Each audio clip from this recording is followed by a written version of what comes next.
guys, welcome back to this review. So this review is actually to compare between these two phones. Both are going for a different direction. In terms of design wise, I'll say both are very similar. So which two phones I'm actually talking about? There you go. So this is the G6, LG G6, whereas for the right hand side, this is the Samsung S8. Okay, so firstly I'd like to say some plus points and drawbacks about the G6. So for the G6, as you can see, it's more of an agier design. It has a more rugged design, more chunky, more beefy look to it. And another thing about the G6, in terms of its camera, as you can see, we have a dual rear facing camera layout. This is something which more phones are actually going for. So the plus point about having this dual camera design over here, this is something unique that the G6 has, which the S8 doesn't have. So as you can see, I can actually go for a wide angle lens up to 125 degrees. I can fit in more in the frame, whereas for the S8 can't do this. I would say the plus point that the S8 has over the G6 is mainly its low light photography. So it's using a slightly larger f1.7 aperture, whereas for the G6 you're going for f1.8 for the main lens over here. So in terms of low light wise, you're getting slightly better details in terms of low light with the S8. As for G6, I would say it's more for like daytime photos. You get better details if it's 13 megapixel shooter. Okay, another thing about the S8 wise, S8 in terms of its software, I don't really like it. It's using their own TouchWiz software, their new Samsung Experience software. So this is something new compared to its predecessor. So the one thing I hate the most about the S8 is the Bixby feature. So the Bixby does actually cause some lag. As you can see, I've already pressed the button of the phone already. Take a while just to load, which I don't really know. I don't really use. I'm actually still waiting for its online feature to come, but take maybe end of the year, which kind of sucks. Comparing between these two phones, okay, both are very similar. This has a slightly smaller screen of 5.7 inch, whereas for the S8 it's slightly larger because of its aspect ratio of 18.5 by 9. This is 18 by 9 for the G6. So this has a slightly smaller display, 5.7 inch. This is 5.8. And it has a H display, so it's a curve on the sides. There's some drawbacks to this. Firstly, in terms of screen protector, it's harder to find. Pasting screen protector is also not as easy. Tempered glass, etc. is not as easy to paste on the S8, as compared to G6 is much simpler. Another thing about this phone, the S8, in terms of durability wise, it's very fragile. So actually recently, in fact today, I actually just dropped my phone, which kind of sucks. So as you can see over here, there's a small dent, even though I actually put on my casing, as you can see over here. So I actually dropped my phone with the casing on, which kind of sucks. And as you can see, I actually dropped through the casing. So yeah, it's one of the major drawback if you're considering S8. So it's very fragile. This is something you should take notice. G6 as well, I did happen to drop my phone as well. But it withstand much better because you have slightly stronger aluminium, aircraft grade aluminium, and they also have this military job spec rating.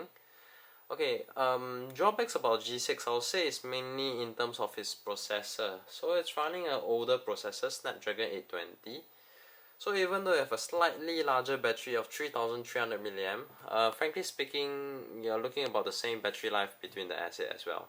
Even though you're using an AMOLED display, Super AMOLED display, both battery wise are actually roughly about the same.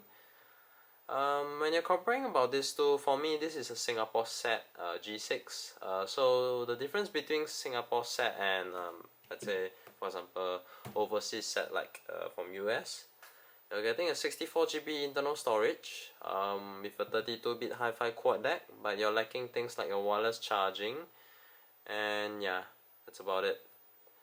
So one thing I like about G6 is the audio quality is slightly better than the Exynos variant of the S8. So the Exynos variant has its 32-bit hi-fi quad DAC. 32-bit DAC. For G6 is a 32-bit hi-fi quad DAC. So in terms of music wise, both it's about the same loudness, but the G6 has a slightly more cleaner sound, more sharper sound to it. As for the S8, you still hear a little bit of noise to it. Okay, and one thing I find the G6 lacks, or the S8 has it, it's its biometric sensor. Things like your iris scanner, which the S8 has, the G6 doesn't. For facial recognition, the S8 has, G6 doesn't. Just using a normal fingerprint sensor, and you have this feature called the knock code. So just simply double tap the screen to off the phone, double tap to on, or you can actually double tap your pattern, vice versa. So for me, I've already set my pattern ready, as you can see. So this is knock code on the G6, whereas the S8 doesn't have this. S8 has iris scanner, facial recognition, things like that, blah blah blah.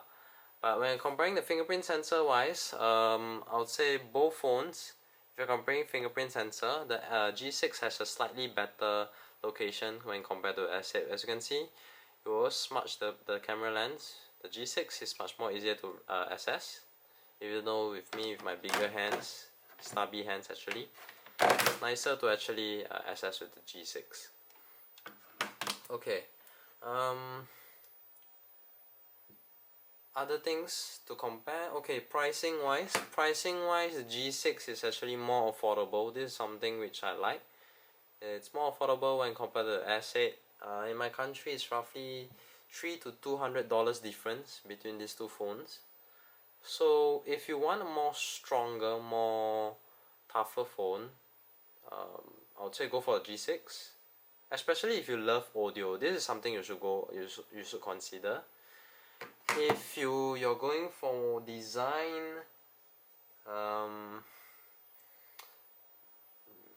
would say design, things like that, maybe the curved display appeals to you, you can consider S8. As you can see, the S8 actually even bought the brand skin just to protect the glass, because it's actually very very fragile. Sadly, the brands don't actually do skins for the sides anymore. If not, I'll purchase it for the S8 as well. It's very sad that I actually dented my S8, which kind of sucks. Yeah.